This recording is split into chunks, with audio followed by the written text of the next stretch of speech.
Welcome to Conversations with Christy and Eric. I'm Christy. And I'm Eric.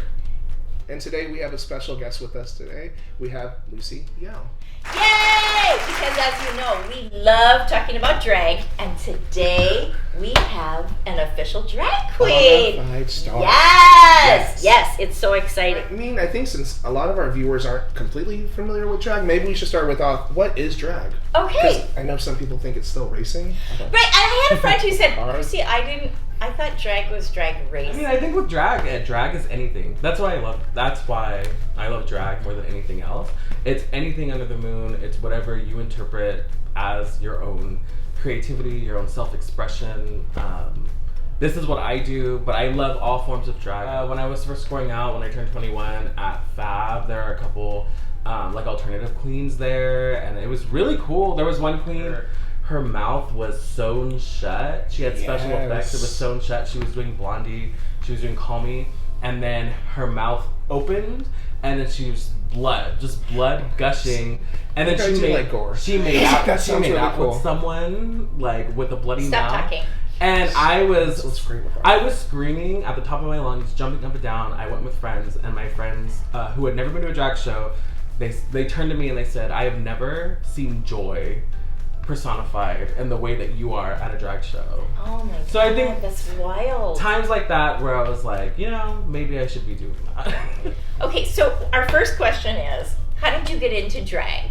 How? Yes, how was your start?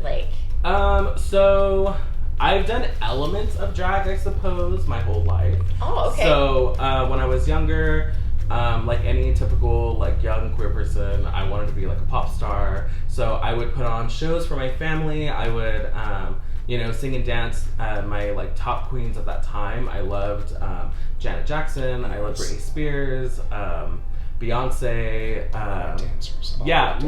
Dancers. And then when I tell queens that now, I'm like, those are my queens when I was little, and they're like, oh, that makes sense. That's why you dance. Yes. So I would learn choreography, and I would do that for my family. One time I put up lights, and I had a whole light show, so it was a full production. And then I was in band in high school, so that's kind of how I was performing. And then when I was in college, I started doing makeup. So I've been doing makeup for 5 years or 5 or some odd years. And that was now when I started going out, and people are like, "Wow, you look really good," and I'm like, "Well, I better look good because I've been doing makeup for a very long time." Right. You're like, "Hi, I'm not new." Right. Yeah, so I just started a year ago or so. Oh wow! So you're very new. Fairly new. Yeah. I had I call it my soft opening. So the Lucy soft opening, happened about a year ago, and at my friend's apartment we had a show. It was a Studio 54 show for my birthday. I did 4 numbers, 4 different outfits, completely different each one. Yes. My question is about your aesthetic. How would you describe the style that you do? I think my drag aesthetic, it's anything and everything under the rainbow, but it's usually to Lucy Yale's core is a blonde bimbo. Blonde bimbo. That's really what it is. Any blonde bimbo that I have come in contact in my life, whether that be in person or if it's through media. So a lot of my drag aesthetic comes from a lot of blonde archetypes, I suppose. Mm-hmm. So just Kelly Bundy from Married with Children. There's a Warhol superstar named Candy Darling, who I absolutely loved. My queen, the person that I love the most is Lady Gaga. So I love love Lady Gaga. So it's very that, and it's bleach blonde, obviously bottle blonde, but I will tell people that this is my natural hair. Of course it is. Sun bleach. Growing out of my my scalp. Yeah. What? Exactly. You bought it. It's yours. What? And this is who I am. So. Oh wow. So it's very that, and when I say Lady Gaga is my where I look to things, it's because I admire her chameleon style, so she just forms to whatever she's at. So even with this today, I was what am I gonna wear? I'm I know Lucy is a blonde bimbo, and I definitely want to portray that as much as I can, but I was but what would Gaga do? And I was I'm gonna dress professionally, semi-professionally, but also kind of like a whore. Perfect. I mean, what? Why can't you do both? I mean, working girl, right? What? Dolly Like, Parton, that's how she made her What's whole the career. oldest Exactly. profession in the Isn't world? that? I mean, I'm just saying. legalize it. What? That's fine. We're fine with that. Yeah. Okay, so here's the question. As far as like being the blonde bimbo, like that's amazing. But does it ever carry over into your personality with like how you answer questions or how you perform in terms of being that blonde bimbo? Yeah, I mean, I think because my heightened idea of what a blonde bimbo is also just like so Marilyn Monroe and Gentlemen Prefer Blondes is also like a huge inspiration to me, and Lorelai Lee is the character. And at the very end, when I forgot who tells her, but he was just like, "Hey, people told me that you were stupid. You're not all that stupid." And she was like, "Well," she was like, "I can be smart at times, but men don't like it." And Lovely. Lovely. My favorite thing. so that's what I love, because to me, I'm just like Lucy Yale, and even in the name, I'm just like Lucy to me is the slut, but Yale, as in the university, Yes. is also brains. So Balance. it's a balance. Oh, beauty and brains. Beauty and brains. So like when I perform, you will see spurts of horror because it just happens naturally. Sometimes you may not see it. You may not see it on a macro level, but on a micro level, there are definitely people that I am eye fucking. There are people that I am like making ice to, or I'm doing things to, like as I'm performing, or I'm like trying to writhe on the floor if I can, or.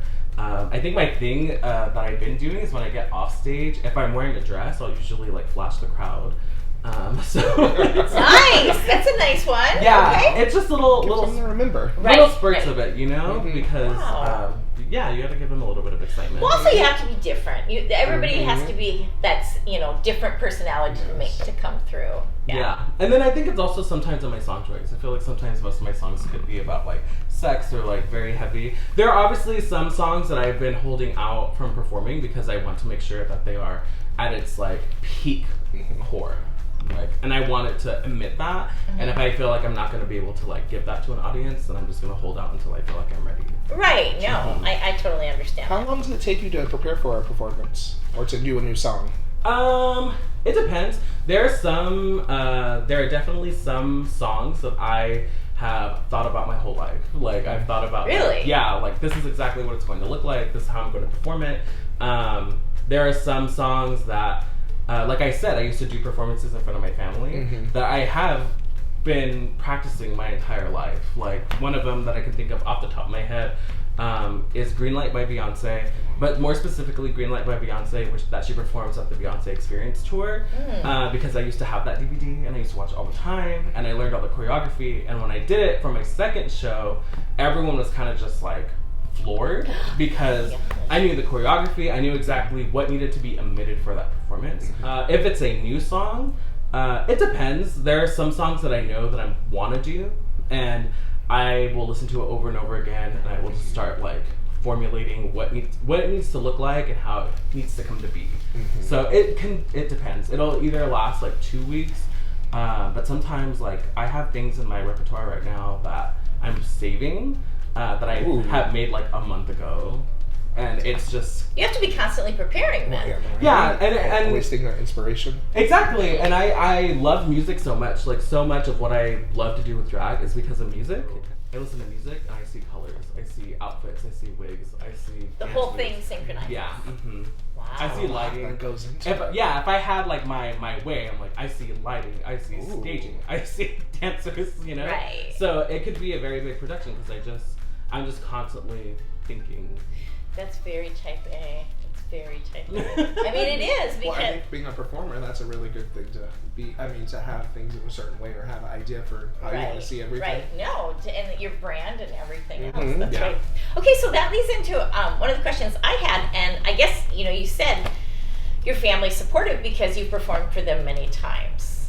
I wouldn't say that. Hold up, Christine. Okay. Yeah, no. So my family has definitely seen me perform in terms of like when I was younger, but they don't necessarily know that I've been doing this per se. So I've kind of just been doing it with my friends and like because I think when I was in college and I moved away, I really settled into like what my chosen family was, and my chosen family was surrounding myself around like queer people like me, and really allowing them into my life because they allowed me into theirs, and we had shared similar experiences, whether that be with our identities, but also just creatively. Like, once I got to school and I like moved out, I found people who are creative just like me.